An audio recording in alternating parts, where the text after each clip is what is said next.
Seeing as we still have some time before my meeting, we might as well enjoy some pleasant conversation while we wait. I'm glad to see you get along with my children. Being surrounded by good companions is necessary for a child's development.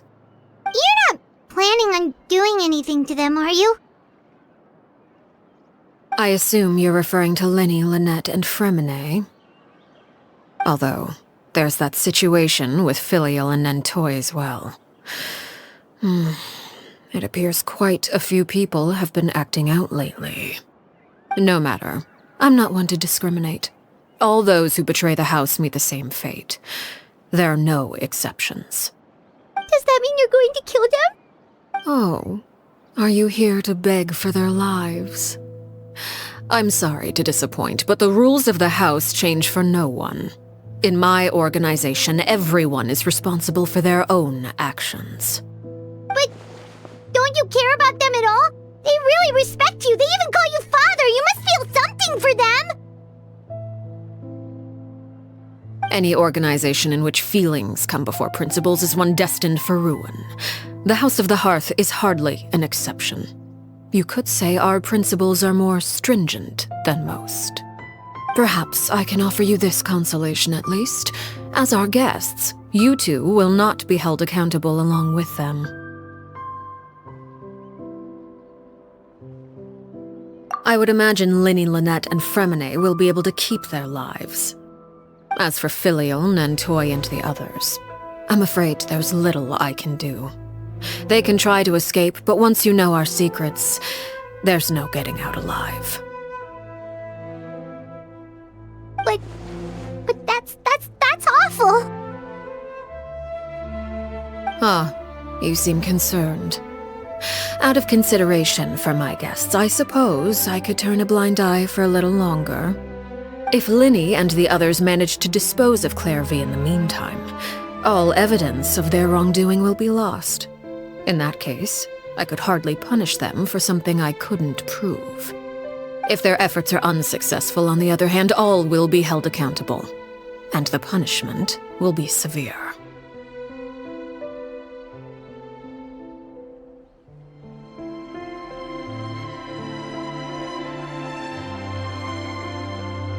Of course. Oh, and here, I believe this belongs to you. Do try and keep better track of it next time. It takes a considerable amount of time to train a bird like this. It would be such a pity if you were to lose it. Permanently. Wait, where did you get that? Well, I'm afraid that's all the time we have to chat. Now, for the matter at hand. I asked you to meet me here because I have business at the Palais Mermonia. It has nothing to do with you, but I think it would be prudent for you to stick by my side for the time being. There will always be time later to run off and tell Linny what you've learned. Well, time to go. Looks like we wrapped things up just in time.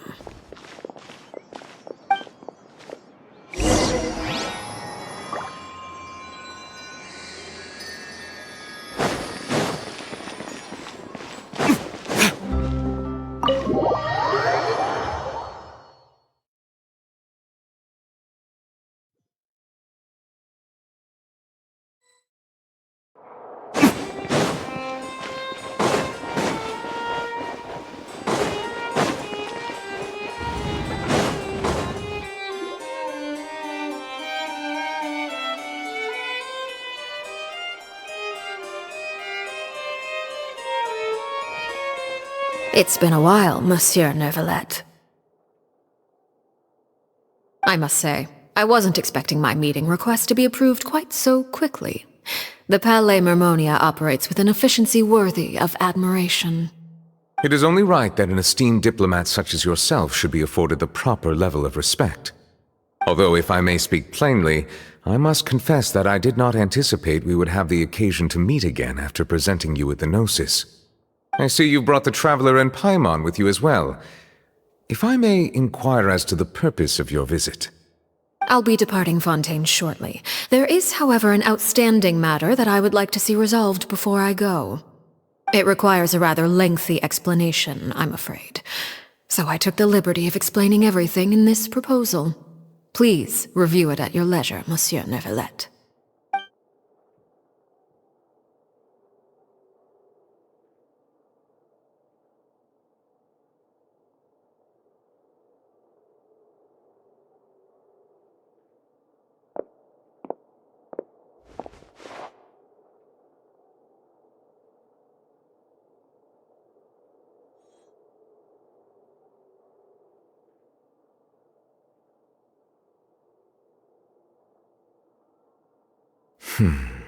I understand your request. However, at the risk of causing offense, I must admit that I fail to see why you would wish for such a thing. I heard you have a certain fondness for water tasting, Monsieur Neuvillette, so allow me to use water as an analogy. A family is like a large body of water with countless rivers flowing in and out. As someone who watches over this system, I would hope that each river that flows from the source will eventually reach the ocean. Of course, objectively speaking, I know this is impossible. Most of the rivers will dry up along the way, disappearing into the ground and leaving nothing but a barren riverbed behind. Not all rivers are destined to reach the ocean, but I would not see their existence rendered meaningless. I believe the water that flows within them is simply meant for a different destination, like a field in need of irrigation. Or perhaps the glass of a certain water-tasting enthusiast. Did you get any of that, Traveler? Your words paint an optimistic picture indeed. Allow me to remind you, however, few among us are willing to sip from a glass filled with tainted water. It may have been tainted at one point in time, but not to worry.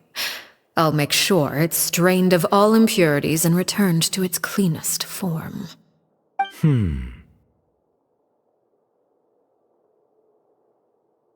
I seem to recall there being a transactional aspect to your proposal. Perhaps you could expound on that? If you accept my proposal, Monsieur Neuvillette, I will gradually withdraw my forces from Fontaine. And, unless absolutely necessary, I will no longer carry out any special missions within Fontaine. I presume I can take your words to mean that, in the future, cases similar to the Tartuffe assassination will cease to cross my desk? Tartuffe? Ah, that thief who embezzled funds from all those charities, you mean? My deepest condolences to his family, but without any evidence, I cannot imagine how the House of the Hearth might have been involved in his passing. Of course, if you accept my proposal, Monsieur Neuvillette, I'm sure certain measures could be taken to reduce the frequency of such troubles.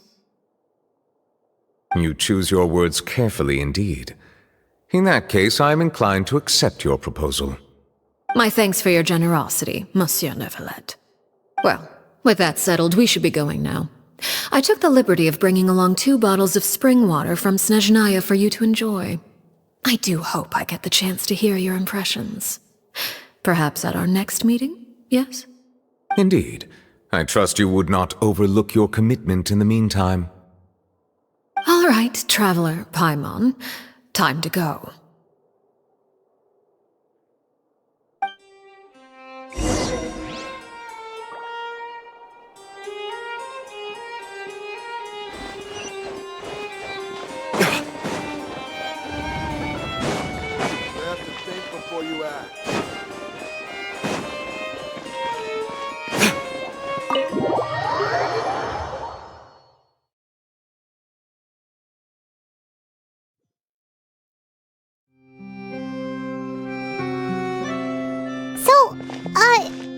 What exactly were you talking about back there?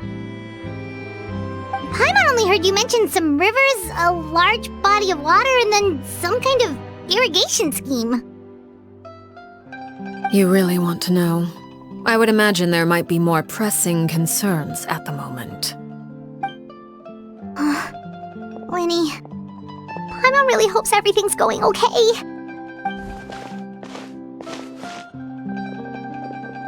Oh, Paimon recognizes that look. You've got your thinking cap on, don't you, Traveler?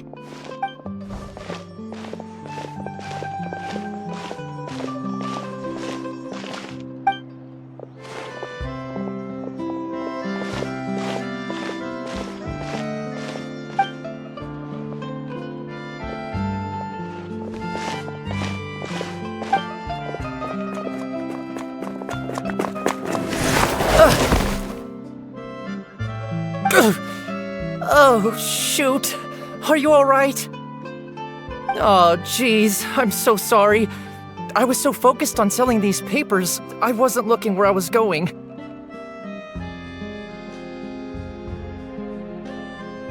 Well, let me make it up to you at least. Here, take this paper. On the house.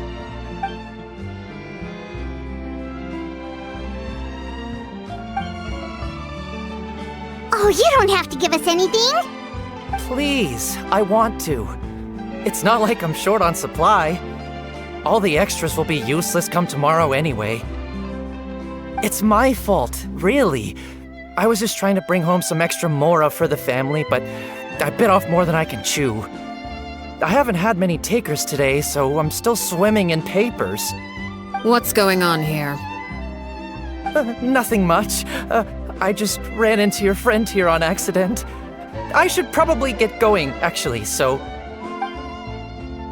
Hold on. Of course, I'm happy to compensate you with mora, it's just... I don't have any on me at the moment. I'll take 3 papers. Here, your payment. Oh! Thank you for your patronage. May the Archons bless you with good fortune. If only I had the chance to run into such generous customers every day. I should probably just take on a smaller inventory though, right? I'm getting married soon, so sometimes it's hard to not get ahead of myself. Anyway, I should head out. Goodbye! Well, now that my affairs are settled, we should take the boat back to Poisson. We've even acquired some light reading to enjoy along the way. Actually, why don't we stick around for a little longer? Paimon just realized how hungry she is. She can't head back to Poisson on an empty stomach.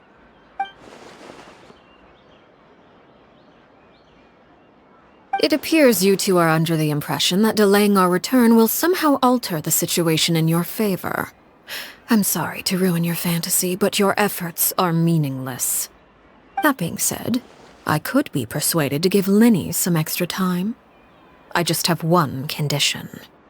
If you agree to my request, I'll even answer some of your questions. You're quite curious about Claire V, are you not? And my relationship to her. Wait, why are you being so generous all of a sudden? You're not gonna ask us to do something bad, are you? You overestimate yourself.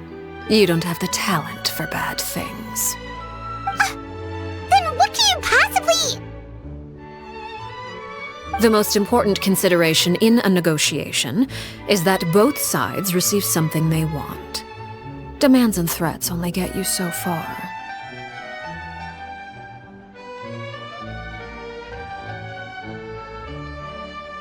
Wonderful. Here it is. When the time comes, make the choice that you deem most appropriate in the situation, and lend your help to the House of the Hearth. Okay, sounds normal enough. But what do you mean, when the time comes? When is that supposed to be? That is for you to decide. Then we have a deal. Follow me.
Later.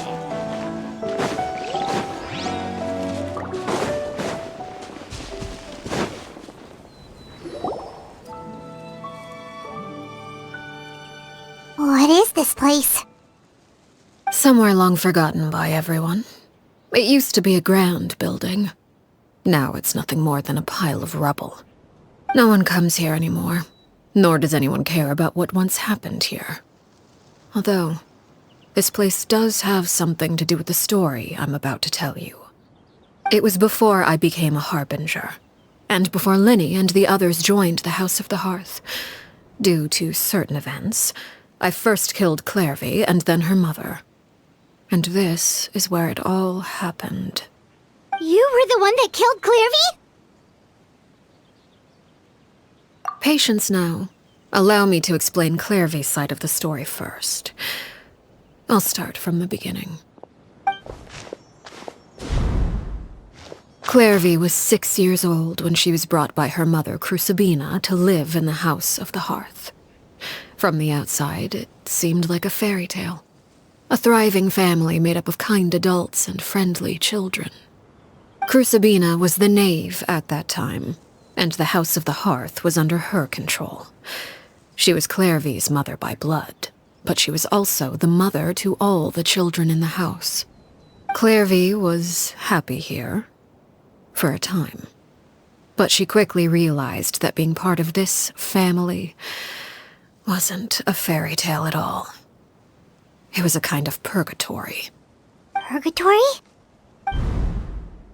Exactly. The House of the Hearth takes in war orphans from all over Teyvat. But as for how to raise them, that depends entirely on the person in charge. Crucibina came up with a novel idea. She would teach the children to fight, force them to duel each other, and then crown as the king of the house the child who proved themselves most worthy of inheriting her title. It's difficult to estimate the number of children who died or were maimed in the process. There's little I can say about the ones who died. The ones that emerged with permanent injuries, on the other hand, well, they still served a purpose. They would be handed over to the doctor to be experimented on, or sent away on dangerous missions. Nothing more than tools to be used and then discarded. So those were the experiments Clairvy was talking about. But what actually happened to her? You said that Clairvy was Crucibina's daughter, so if Clairvy tried to convince her to stop what she was doing, Crucibina probably would have listened, right? Despite being Clairvy's mother, Crucibina cared little for her daughter. She forced Clairvy to join the House of the Hearth only as a means to demonstrate her own impartiality as a mother, to prove that she treated all her children equally. Clairvy did try to convince her mother to change her ways, but it was to no avail. After her efforts failed, the only other option was to rise up and try to fight back. Unfortunately, the other children had already been thoroughly indoctrinated into the illusion of happiness Crucibina had created. Of course, there was one exception. Someone Clairvy's age who knew the truth about the House of the Hearth. Her name was Peruere. Wait, the friend that Clairvy mentioned? Friend, huh? I suppose we can call her that for now. Clairvy was a cheerful and passionate person with a tenacious spirit. Peruere, on the other hand, was rather cold-blooded. Her cold-blooded nature allowed her to see through Crucibina's facade. Yet, it was also this cold-bloodedness that prevented her from acting against it. At least at first. While Clairvy longed for freedom, Peruere was convinced that, amid all the fighting and violence, she would make it until the end. Despite their differences, the two became fast friends, united by their knowledge of the truth. Clairvy told Peruere that she hoped to create a real family, where no one would be killed or sacrificed. There may have been a certain naivete to her ideas, but Clairvy proved her determination many times over. She tried countless times to run away, ask for help, or expose the truth. But her efforts only earned her beating after beating. The only thing that kept her going was her strength of will. Even with her body racked with pain, she would still stand on her tiptoes and open the window at night. She and Perouer would look out at the moon together, a fierce longing for freedom shining in her eyes. But one day that light simply vanished. Oh no. What happened? Her hopelessness resulted from a culmination of things. 10 years had passed. 10 years worth of failure after failure. She and Perouer weren't children anymore, but finding any chance to escape still seemed as hopeless as ever. It was during this time that Perouer suggested a new plan. If escaping was out of the question, why not take down the very person sitting on top of this throne of lies? Mother herself. Clairvy rejected that proposal. She claimed that, as a famous harbinger, Crucibina possessed an unimaginable amount of power. Trying to kill her would have an incredibly low chance of success. Clairvy never gave another reason, but Perouer could see it written all over her face. Clairvy still thought of Crucibina as her mother. Killing her own flesh and blood was a line she couldn't bring herself to cross. If she couldn't escape and fight back, then only one option remained. Precisely. Death was the only way that she felt she could be free. It happened during a duel. When she arrived at the dueling ring that day, her partner turned out to be none other than Perouer, the very person that had stood by her side all those years. It was a fierce battle. But ultimately, Clairvy decided to let Perouer end her life. From that moment on, Perouer's journey was one written in flames. When the rain finally came and washed it all away, there she stood, the sole victor in Mother's endless game of slaughter, a trail of corpses strewn across her path to success. It was the very result she had predicted 10 years prior. Even then, she believed she would make it until the end. She wasn't surprised by the fact that she emerged as Mother's undisputed heir. Rather, her success left her with an inexplicable sense of restlessness. She was unsettled, and there was only one thing that could quell that sensation. Perhaps you two would like to take a guess as to what it was? Crucibina, you mean? But... Correct. This is the place where Perouer killed her best friend. A mere year later, this is also the place where she fought tooth and nail to kill the mother they shared. The moment she acted, any conception of what was right or wrong ceased to matter. It's one of the principles of the house. Only those who survive get to write the rules. Perouer won the battle, and became a harbinger herself, after which Her Majesty, the Tsaritsa, bestowed upon her a new name. Arlecchino. So the Perry Clairvy was talking about... It was you all along. You're Perouer. Arlecchino is just a name you got later. I left that name behind long ago. I must say, hearing it now does bring back memories. After I defeated Crucibina, the moniker of Mother died with her. I chose to forego the title she called herself, and even chose to give up my own name. I rebuilt the House of the Hearth under a new identity. Not only as Arlecchino, but as father. And that is where the story ends. Any more questions? Yeah. Based on what you just told us, Clairvy wasn't a little kid when she was killed. So the Clairvy we met... Was she really a spirit at all? I suppose you could call her an illusion born of flame. Her existence is like ashes to a fire. Something left over in the wake of blaze and ruin. You see, a certain power runs through my veins. It's not unlike a curse. My flames leave behind shadows of anything they consume. Of course, the chances of those shadows morphing into a sentient entity are exceedingly slim. Clairvy is a very special case. Clairvy died when she was 16 years old, but what emerged from the flames was her 6-year-old self. Her appearance wasn't the only thing affected. Most of her memories were lost to the blaze as well.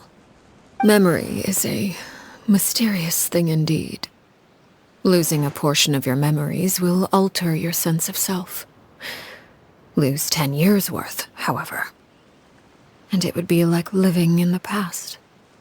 Like returning to a version of yourself that never grew up. No wonder Paimon got such a weird feeling when we were talking to her. Perhaps I should put it this way. Clairvy is someone trapped in time. It may seem like she exists with us in the present, but she truly lives in the confines of her own past. So if all of that is true, then you must have known about Clairvy for a long time. Indeed. She's a rather volatile and unstable entity. Sometimes she would look after the children. She's even saved some of their lives. But other times, she would hide from me and become obsessed with revealing the truth about the house to anyone who will listen. Shadows don't have the capacity to learn or grow. Any new information they encounter is quickly forgotten over time. Your attempts to expose Clairvy to sunlight, they failed, yes? The reason is actually quite simple. In Clairvy's mind, the house is impossible to escape, and it is this very perception that traps her there. But no matter. All I have to do is kill her again, and all will be resolved. I don't anticipate so much as a single speck of ash will be left behind this time. Wait!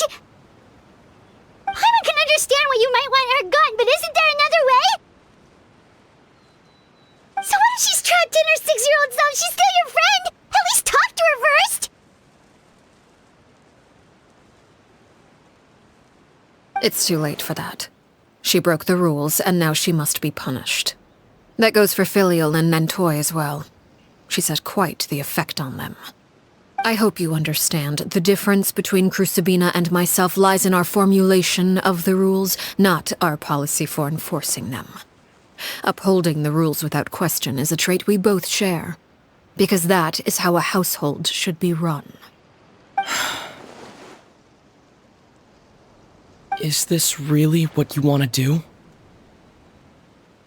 Whatever could you mean? Don't you want to say a proper goodbye at least?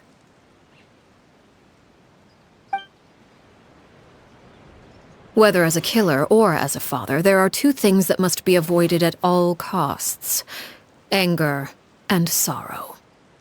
Anger makes you impulsive. Sorrow causes you to waver. Well, it appears it's about time to proceed.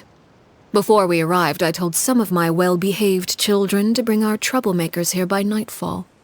I do believe I've kept my end of the deal. I gave your friends quite a bit more time.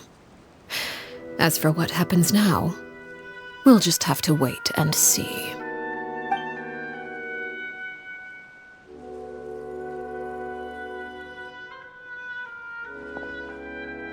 Here they are, Father.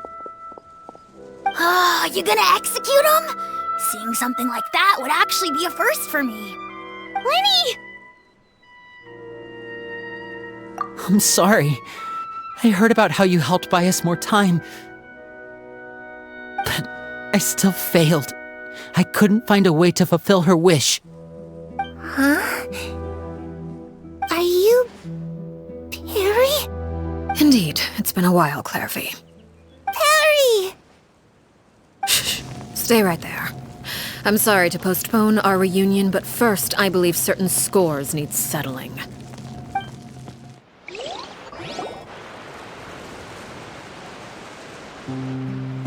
Father, let me explain. Out of my way.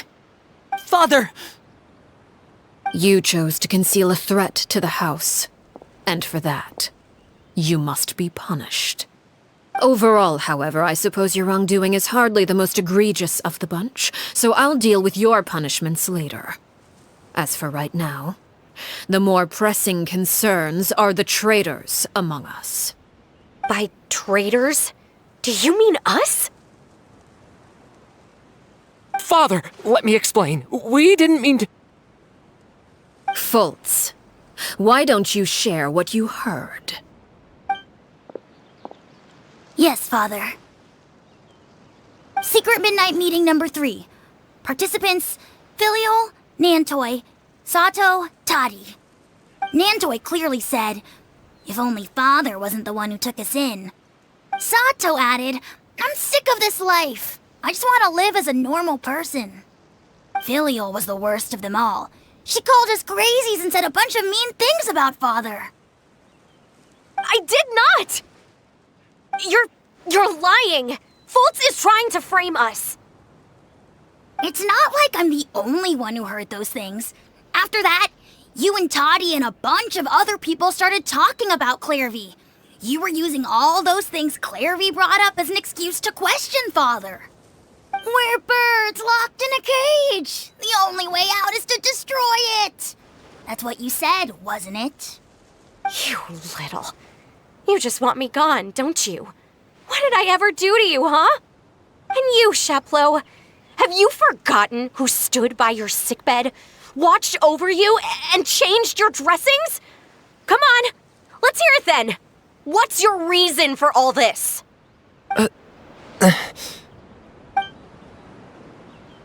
You're wrong, Filial. We don't want you to die. You're our family. Liar. You wouldn't be doing this if that were the case. So why? Why have you backed us into a corner? We all live in the House of the Hearth. You know the type of work we do, Filial. A single betrayal can cost dozens of us our lives. It's not like it's never happened before. That kind of thing is hard to forget. That's why the House of the Hearth cannot tolerate any form of betrayal. Ever since we came to Poisson, you've had 7 secret meetings. A lot of the things you talked about really crossed the line. You've been spying on us for half a month? Wait a second. Now that I think about it, the move to Poisson was just a way to make it easier to spy on us, wasn't it? Because we were all in one place. You've had this planned all along. Filial, Nantoi, I'm sorry. I owe you both my life. I owe Clairvy too. If it weren't for all your help after I got poisoned, I wouldn't be standing here today. If this were any other situation, I would do anything to repay that kindness, even if it cost me my life. But rules are rules. I'm sorry. My hands are tied. Why? Why? That's enough, Filial.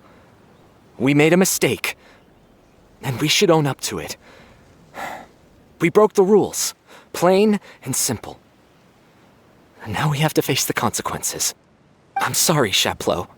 Fultz. I'm sorry, Father. We accept our punishment. Chapleau, according to the rules of the House of the Hearth, how should these traitors be punished? All those who betray the house pay with their lives. And so it shall be.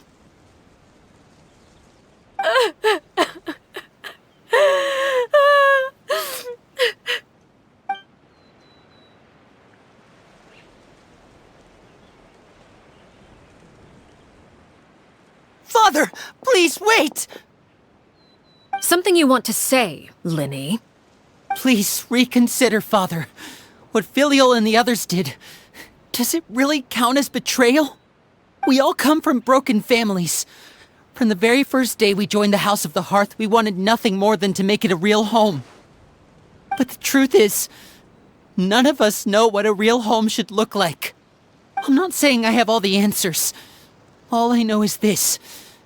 Killing Filial and the others may uphold the rules, but doing so will only bring us further away from being a real family than we've ever been.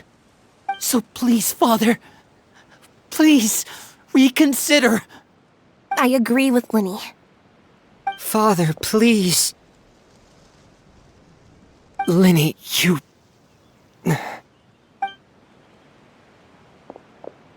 I also agree with Linny.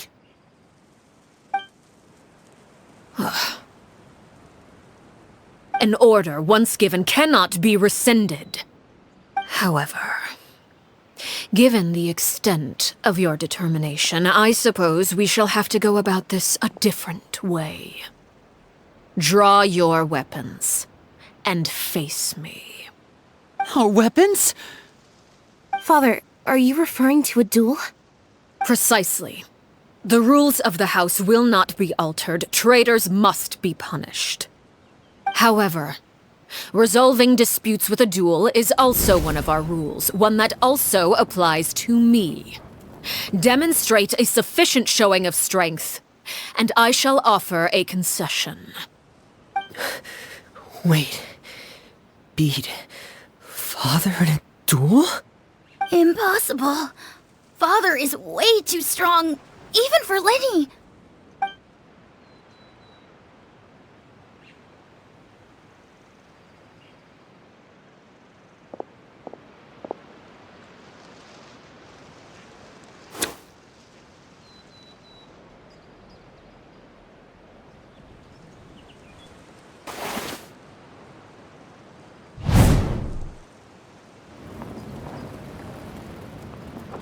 Did you hear that, Traveler?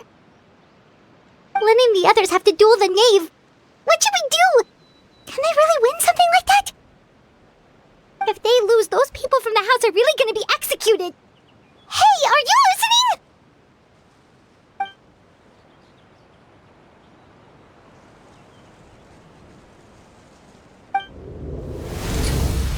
Don't you want to say a proper goodbye at least? Anger makes you impulsive. Sorrow causes you to waver.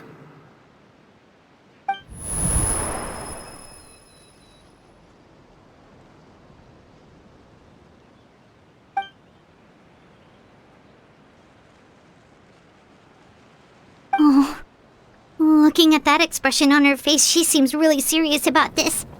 Guess that means there's no chance she's throwing the duel on purpose, huh?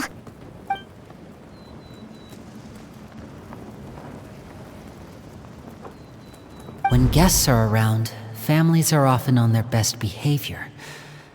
And any disputes are less likely to escalate. When the time comes, make the choice that you deem most appropriate in the situation, and lend your help to the House of the Hearth. What's wrong, Traveler? Hey, where are you going? Traveler?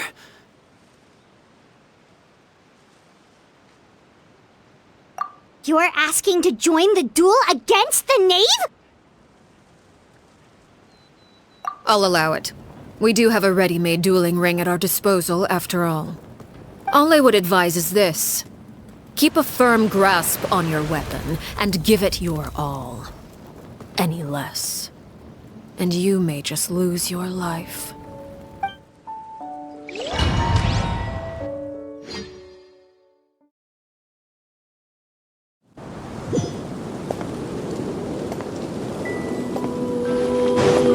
Teamwork is dreamwork! Huh? Incinerate!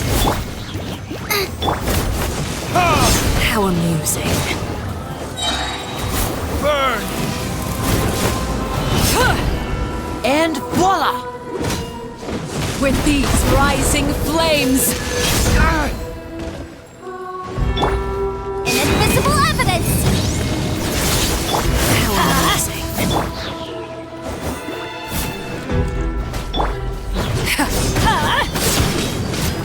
Over here!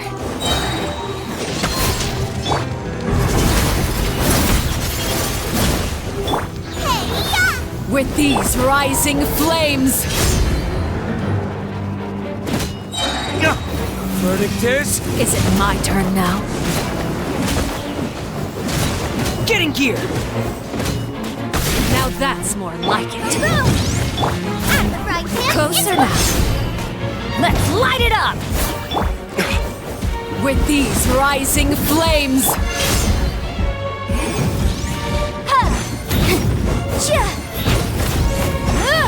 And voila! Closer now. Teamwork is dreamwork! Burn! Is it my turn now? With these rising flames. Breath of the flame! Are you alright?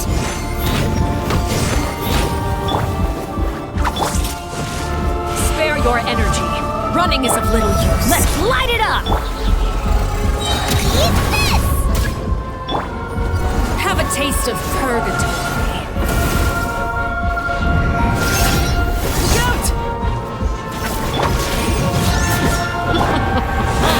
Look at you, trapped like a bunch of helpless ants.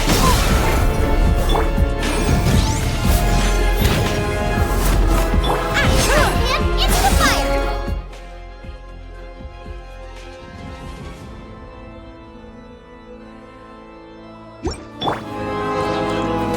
And voila!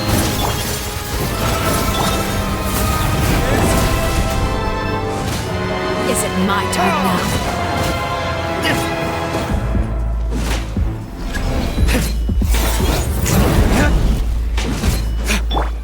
Motion to compel! Like a fly tangled in a Hang in web. there!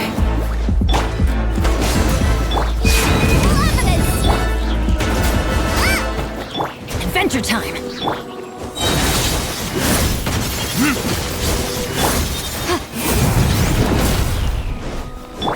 Is it my turn Everybody now? stand back! Get in gear!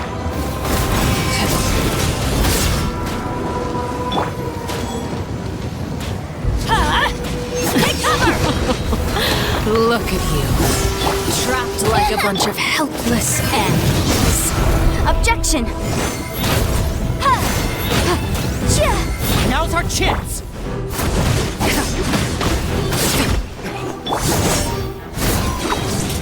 Spare your energy. Running is a Brace use! Not bad. You've proven to be a worthy opponent after all. Are you alright? Look at you, trapped like a bunch of helpless ants. Off we go! How amusing. I'm going in! Time for your arraignment! Boom boom! Verdict is... Ha! Try to pace yourself. Out of the way!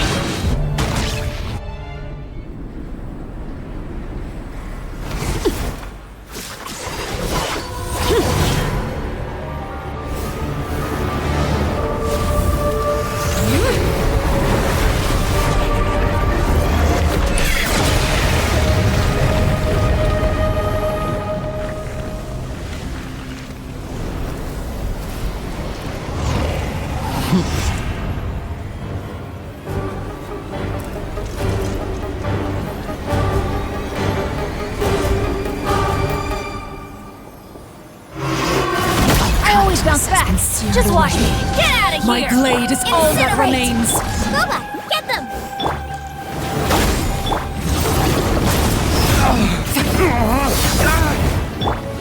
Now's our chance! Over here!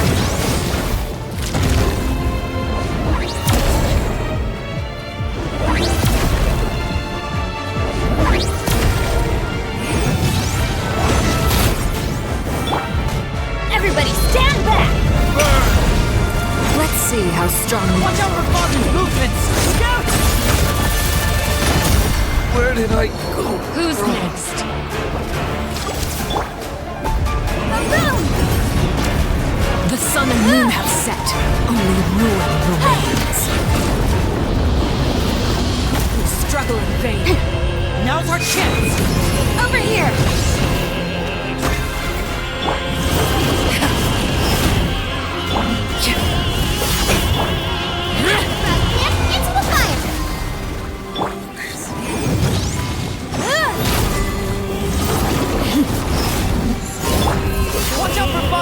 movements! Look out!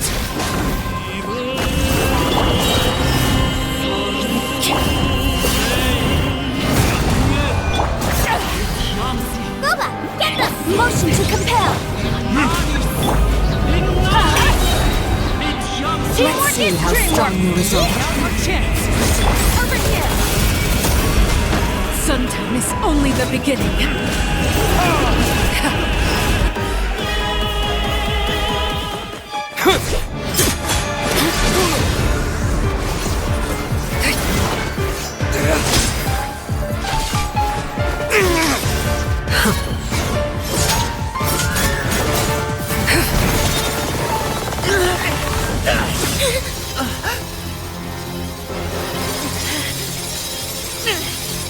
You should know better than to crowd in one place.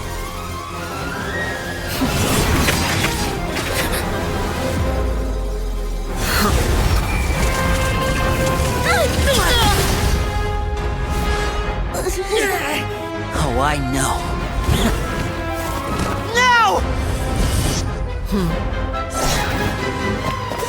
I'm sorry, Father!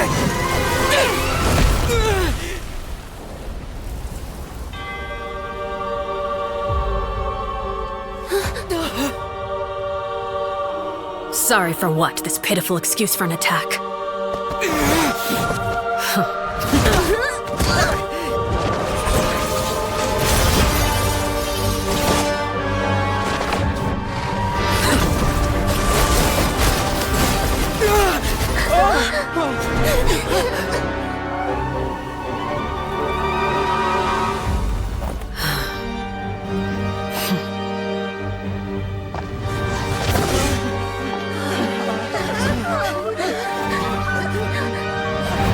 Father, no!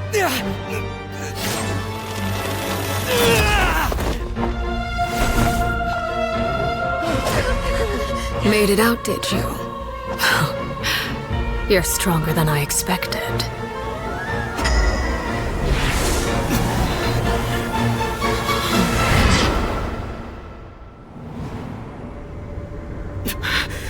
A crimson moon?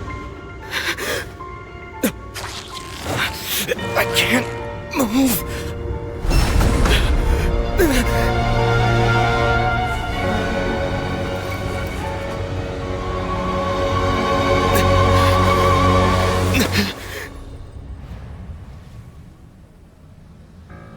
Still, not strong enough to beat me.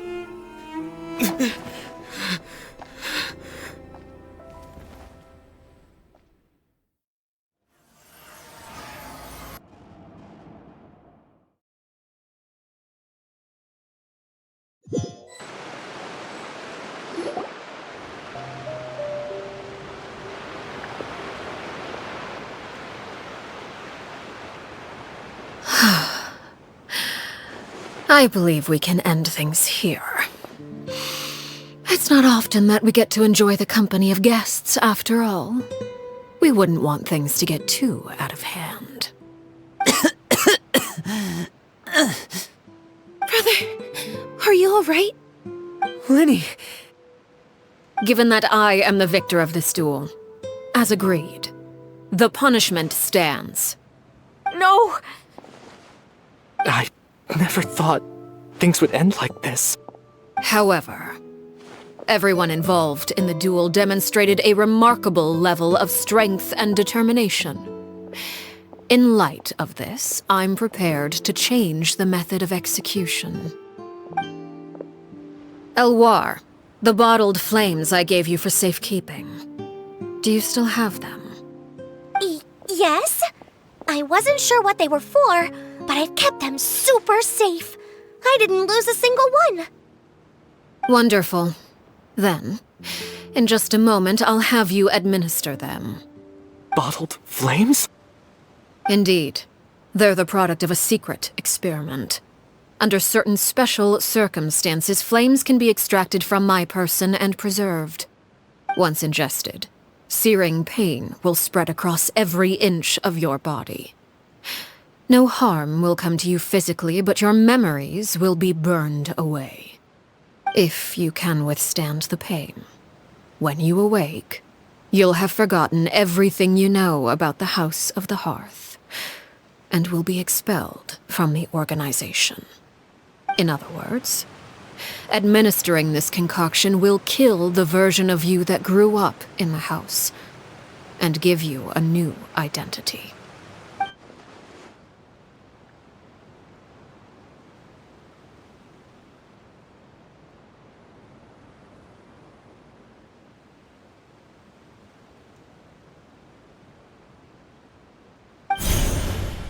Memory is a mysterious thing indeed. Losing a portion of your memories will alter your sense of self.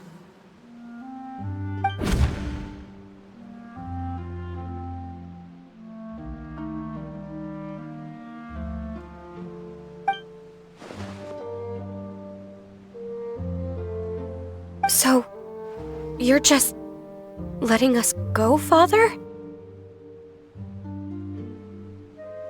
You misunderstand. Memories are extremely important. Once consumed by flame, the version of you standing before me will die, and our secrets will die with you.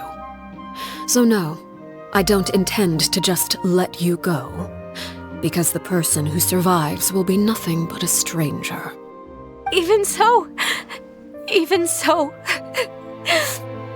I won't have to live in fear anymore. I'm sorry, Father. I'm sorry I let you down, but I really... Don't cry, Filial. You haven't left the house yet, so there are still rules to be followed, yes? Remember what I taught you. Anger makes you impulsive, sorrow causes you to waver. Don't let yourself be controlled by your emotions. Of course. I'll remember. Dry your tears, and go pursue the life you really want. Yes, Father. Chaplot, Foltz, Elwar, take them back to Poisson. And bring Linny and the others as well. I prepared 3 extra vials of bottled flames. As for whether to take them, the choice is yours. Goodbye, children. The next time we meet, I will no longer be your father. Thank you for all you've done for the house. I hope you have bright futures ahead of you.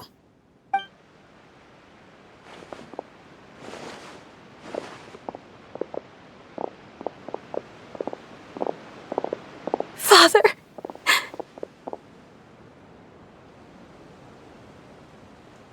Let's go.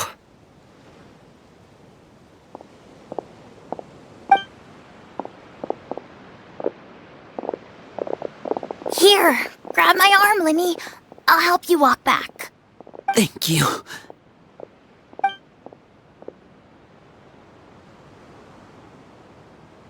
Clairvy.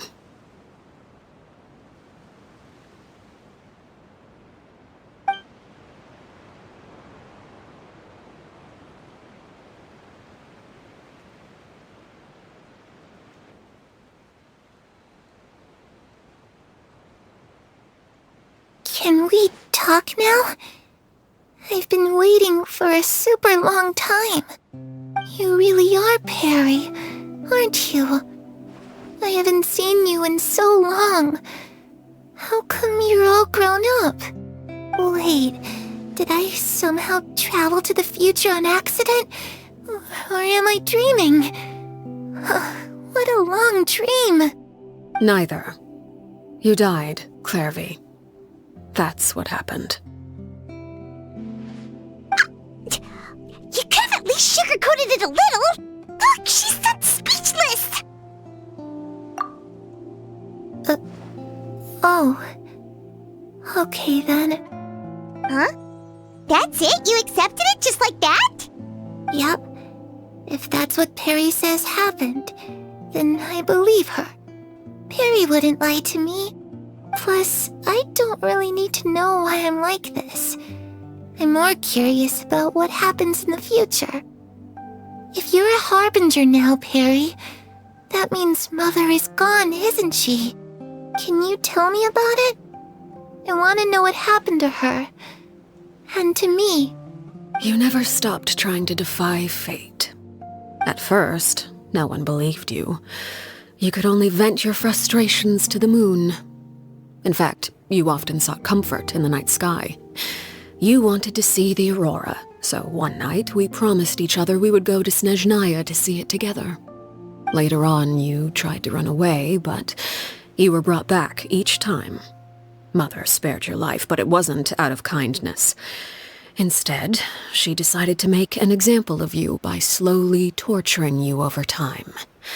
That way, the other children would know what happens to traitors. Still, you never gave up. Mother hoped that through ruthless duel after ruthless duel, she would be able to crown an ultimate victor among the children she raised. But you called on everyone to unite, to fight to a draw in order to reduce casualties. Your efforts may have only delayed the inevitable, but still. You gave them hope. You tried everything you could think of, but every attempt ended in failure. Still, you never turned your sword on Crucibina, and you never turned it on me.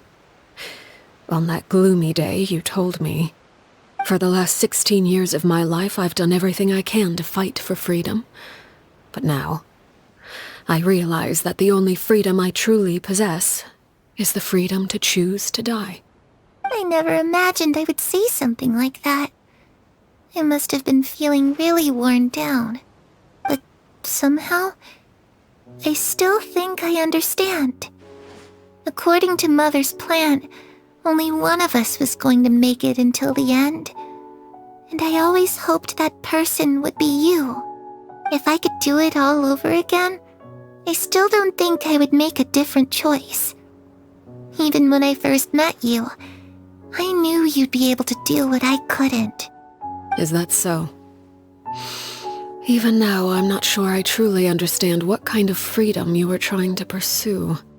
But as the head of the House of the Hearth and as the children's father, I've tried to give them the most basic of freedoms. The freedom to choose their own fate. It's something I discussed with the Iudex of Fontaine. The children who want to leave the house will have their memories wiped clean of all secrets pertaining to the organization. In return, they will be allowed to live a normal life in Fontaine without being prosecuted for their past. Of course, I won't simply hand freedom to them on a silver platter. They have to fight for it and prove themselves worthy of it. Only freedom that is earned has true value. That's more than enough. That's exactly the kind of life I was fighting for. You know, Perry, I think you're a pretty amazing king, and a really great father, too. I'm really happy that you're the one who took over the house. I guess I do have one regret, though. I still haven't seen the outside world. Well, it just so happens that our dear guests over here have been to many nations and traveled to countless places. Perhaps they would be willing to tell you what the outside world is like. Really? Of course! We've traveled all over the place. We've got so many stories, we could probably talk your ears off for 3 days straight!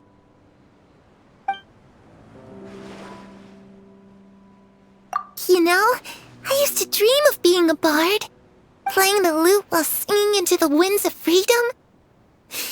Even if there was no one there to listen, I would have continued to sing no matter what. Ah, that's where Mora comes from. I never knew that before. If I asked Mora, I would buy 3 new dresses. One for me, one for Perry, and one for Mother. It's just too bad Perry doesn't like wearing dresses. And Mother, well, she probably wouldn't accept something like that either. I guess I'd just have to keep them all for me then. I could wear a different one every day. Those yokai you mentioned, what do they look like? I once saw a drawing of this one guy with horns on his head and a super scary face. Are there any yokai like that? Oh, sounds like you're talking about an Oni. Yep, we've met one, and let Paimon tell you, they're not nearly as scary as they look.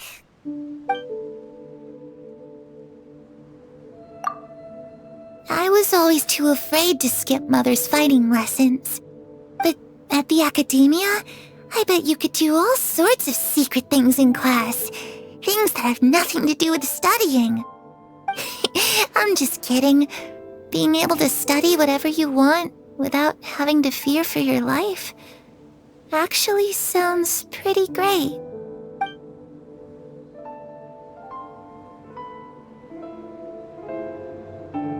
The situation was super dangerous. Lenny and Lynette were accused of committing a crime, and they were going to have to stand trial at the Opera Epicles. Oh no, that must have been hard for all of you. What happened next? Don't worry, we were able to turn the situation around super quickly. All thanks to Detective Paimon, of course. How'd you do that? Come on, tell me. Okay, so it was like this. After the failed magic show, we rushed to the scene and...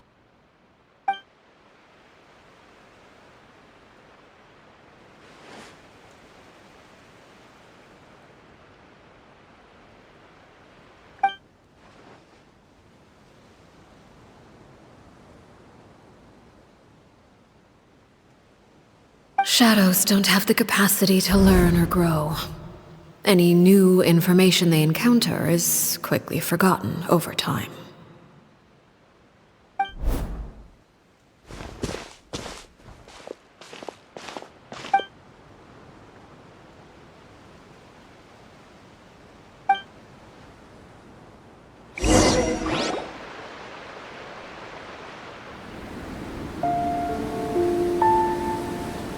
Clairvy, you've worked tirelessly from the shadows to overthrow the House of the Hearth. Now, by my authority as the Knave, I shall announce how this matter ends. You are hereby expelled from the House of the Hearth. You are no longer tied to this place, nor are you bound by its rules. You're saying that I can finally leave? I get to experience the outside world as well? Oh, I almost forgot. There's no getting older for me. Still, seeing who you grew up to be makes me really happy, Parallel. Take care of yourself. Goodbye. May we meet again someday.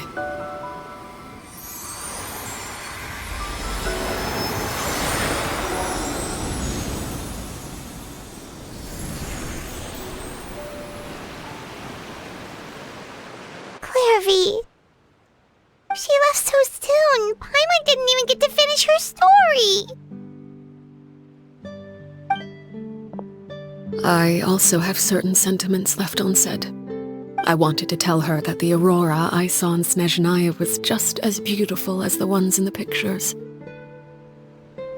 But a shadow's memories reset at dawn. Had we delayed any longer, we wouldn't have had the time to say goodbye. Whatever regrets may linger, let them be lost to the coming of a new day. Father? It's Linny! Hey, Linny!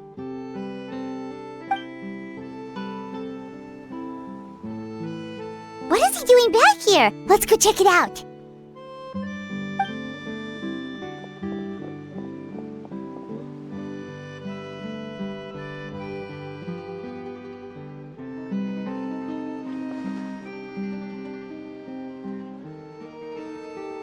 Father, the bottled flames have been administered. Filial and the others have left the house. And you? What have you decided? Thank you for giving us that choice, Father. But we never wanted to leave the house. It's the only home we've ever known. Lynette and Fremine feel the same way. They're recuperating back at the Hotel Bouffe d'été. But I decided to come back and tell you where we stood. I'm sure you're well aware of the expectations I have for you. I want you to follow in my footsteps and become the next king of the house. Yet you seem to have different ideas. I must admit, I'm rather surprised by your decision to stay. There's nothing wrong with choosing to live a quiet life. Leading this organization is a heavy responsibility, one not so easily carried by someone forced onto the throne. I just never understood what you saw in me. What made you believe I was deserving of that throne? You're brave, talented, and, most importantly, you cherish your family. You would do anything to protect them, even if it costs you your life.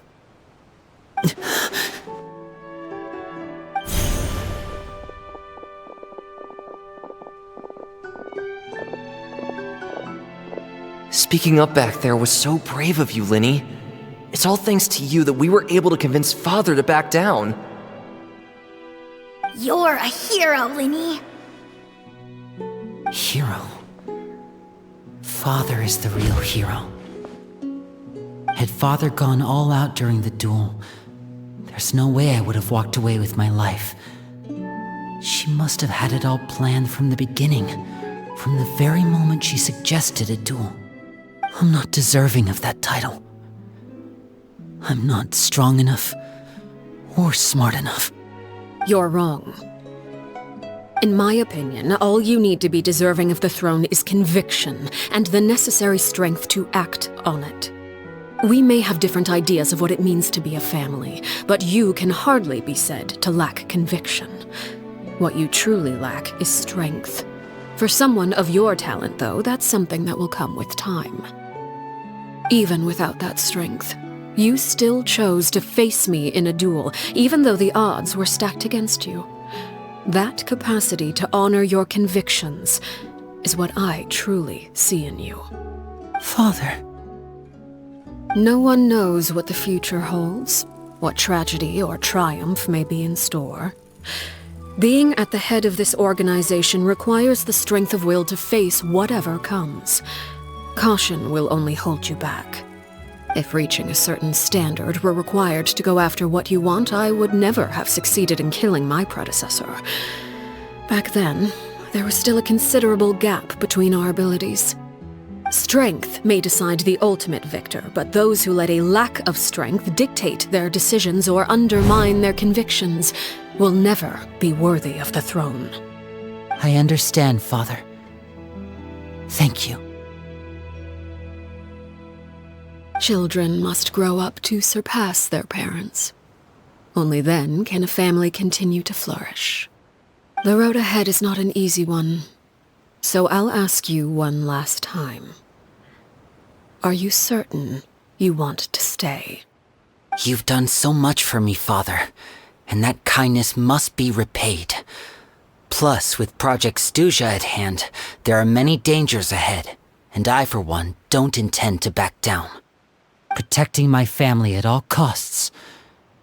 That's my conviction. Then you're welcome to stay.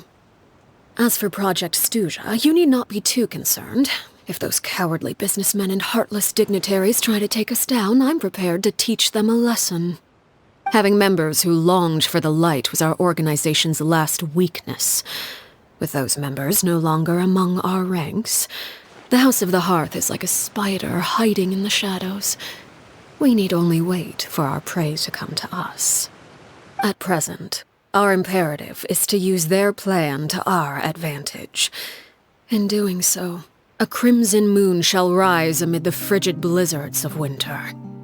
No demonstration of loyalty shall go unrewarded, and no sacrifice shall be in vain. As for the two of you, whether we meet again as friend or foe, I'll remember the camaraderie we shared in this moment. No matter how arduous the journey ahead, I hope we both reach our desired destination.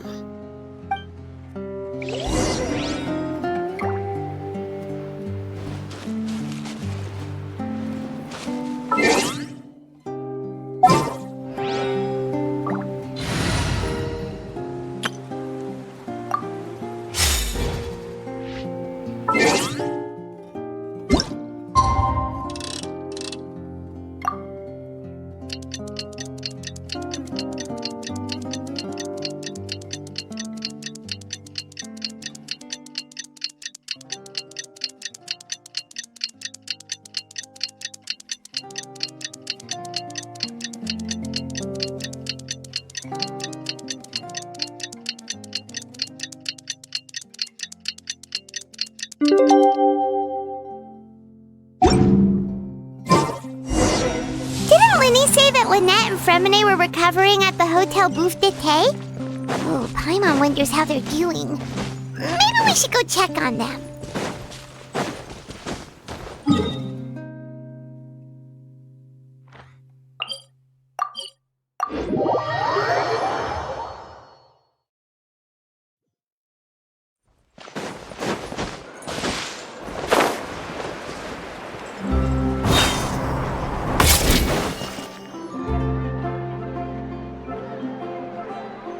Lynette? Fremine?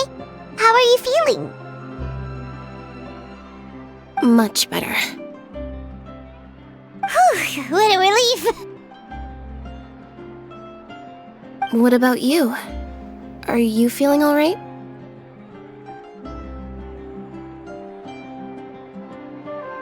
I knew you'd come out unscathed. Us, on the other hand, well, we've been bedridden for 2 days. I couldn't even turn over. Oh, and I wanted to ask, is Clairvy gone? Linny and the other members have left Poisson and returned to the House of the Hearth. According to him, there haven't been any more sightings of a spirit roaming the house.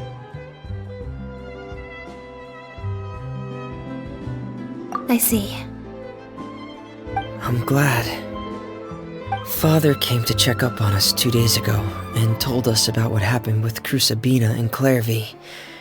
Actually, I've met Crusabina before.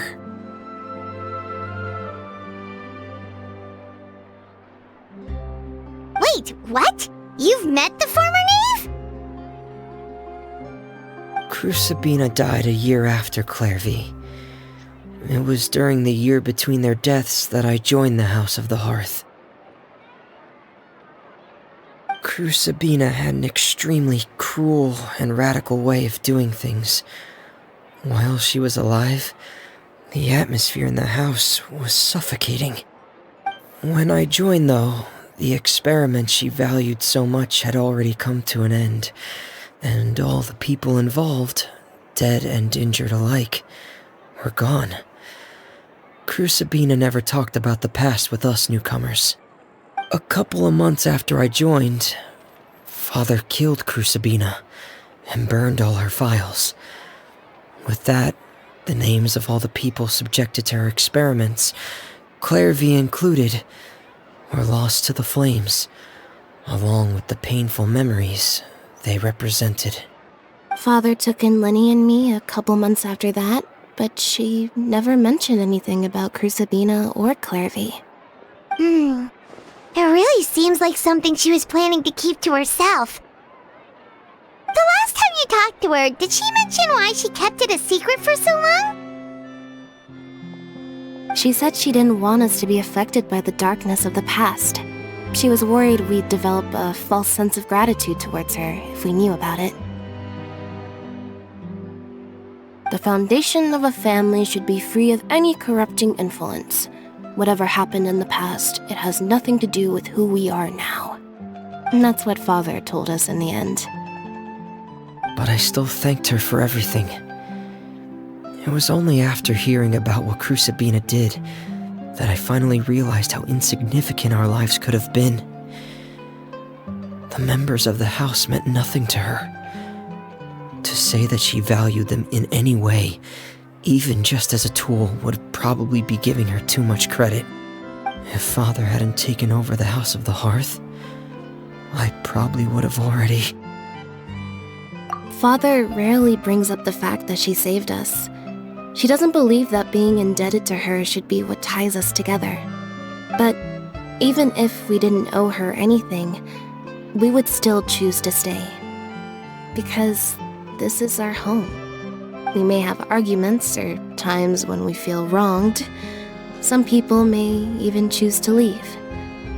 But as long as Father is here, we will always have a home. Whether the path before us is bathed in sunlight or shrouded in shadow, we'll follow Father wherever she chooses to go. So I wanted to say thank you for helping us make it through this crisis. Without your help, we could have lost a lot more along the way. Oh, we didn't do anything, really. Of course. You're welcome anytime.